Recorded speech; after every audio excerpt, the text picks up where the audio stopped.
Alright, so for today's review, we are going to be taking a look at the Replicars Link-belt 210 X4 in 1/50th scale. This isn't really a new model from Link-belt. It's been on their web shop for quite a few months now, and it did replace the 210 X3. So without further ado, let's get straight into the review here. So we'll start off here with the cab and undercarriage. You can see you got some nice lifting decals, some lifting point decals or tie-down point decals. Right there and right there on the undercarriage as well, and you can see you got some link tracks as well. They do roll freely, which is nice. The rollers, the top and bottom rollers, are part of the casting. Now we'll get to the cab here. You can see you got a nice, which I believe is a metal handrail on the front here. You can see you got some nice details on the cab. You got some simulated hinges mounted into the casting. You got a nice door latch right there, and I believe this is an opening compartment right here. Not too sure what it's used for. It's probably used for like a fire extinguisher or storing some stuff like that in there.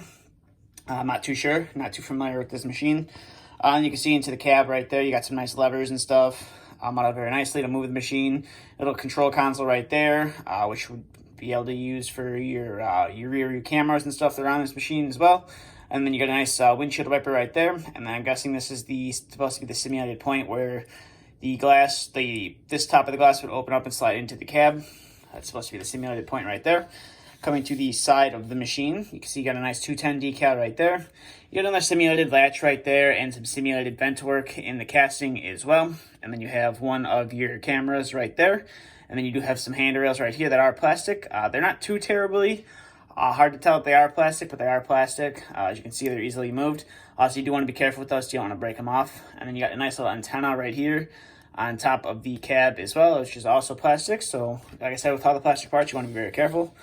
Coming to the rear of the machine, you got a nice Link-belt logo on the back of the counterweight, which is nice. I'm not sure what this logo is right here, but they did put it on the model. If anybody knows what this logo is, please feel free to drop it in the comment section below.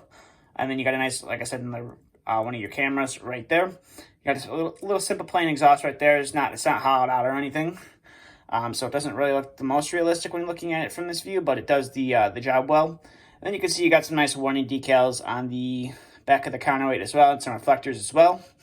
Coming to this side of the machine, you got some more plastic handrails right there, what I believe is the fuel filler cap right there. And then you got some more meshwork detailing right there for the door. And then you got a nice latch mounted very nicely right there as well. And then your 210 X4 decal right there. And then another camera right there. Coming to the top of the machine, you got a nice engine cover, which is plastic. We'll get to why that is in here in a second. You got some simulated latches on there. So if you wanted to, they did model it very nicely. So if you wanted to have somebody like pretending to lock those or unlatch them or whatever, you could. And then you got a nice little handrail right there as well.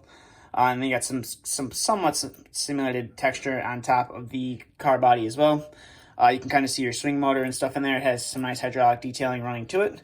Like I said, the engine compartment is plastic, or the cover to the engine is plastic, and that is because it opens up to reveal a nicely detailed engine. And there on the inside, you can see like your radiator and some more engine detail right there as well. And this is part of your exhaust. Your radiators, you can kind of see it. It's kind of hard. I'm not sure how well you can see on the camera, but it is what I believe is that's the radiator right there. And then this is your exhaust and everything right there. So you can see there's a little port right there, which the exhaust tip would, when the engine's closed, it would connect to, which is very nice. And then coming to the front of the machine, you can see you got some nice hydraulic detailing here for your boom cylinders. You got some, I believe a light would be here if I'm not mistaken. Then you got like a simulated like where a lock would be to open up this compartment right here. Modeled very nicely in the casting as well. So now with the details, or most of the details out of the way, we'll get to some of the functionality of the model. So the stick goes out that far, and it will curl in this far, which is nice. And then your bucket goes out that far, and it comes in to there, which is pretty nice. And like the other Link-belt models I have reviewed, they all have these little screws on there that you can take the bucket on and off the model if you so please to. Just don't lose the little nuts, otherwise you're going to have to figure something else out to mount the bucket on the machine. Now, while we're on the topic of the bucket, this is a pretty weird designed bucket. It has like no wear plating on the bottom of it. and the teeth just, they look really weird in my opinion. And they kind of have like a little bit of a cutting edge right there on the side, but they just, overall, it's a weird bucket. And then you got a nice little warning decal right there. You got some nice armored hoses running to your stick cylinder as well. And then you got like a raised hose on there as well, which is nice. You got like one boom light right there, which is nice. And then coming to the back of the boom, you have some nice hydraulic details that run to your cylinders. And like I said, the swing motor has some nice details that run to it as well. Overall, this is a pretty nice little model. The boom will raise up to about there. So it will raise up to, and it will dig down to about, I would say it would dig down to about there, which is pretty nice. I don't want to push it any further, risk breaking anything, but that's as far down as it will go. But like I was saying, this is a pretty nice little model from Link-belt. Now, if you don't know, this is just a repainted Sumitomo model that you can find on eBay. They do retail a lot more than these Link-belts. So that's the one plus side about these Link-belts, is they are cheaper than the Sumitomo models that are available on eBay, and they're pretty much the exact same casting with maybe a couple things different. But overall, this model costs, I believe, $70, and then you got to add shipping and if you have to pay tax in your state on it. So overall, it's a reasonably priced model for the money. You get some nice details with it, and I could highly recommend adding it to your collection. If you wanted to break up, maybe if you had a bunch of cat and Komatsu stuff, or if you had some deer stuff and you wanted to throw something different in there, I could highly recommend this. But that's going to do it for this review. So thank you for watching. If you're new to the channel, please feel free to hit the subscribe button.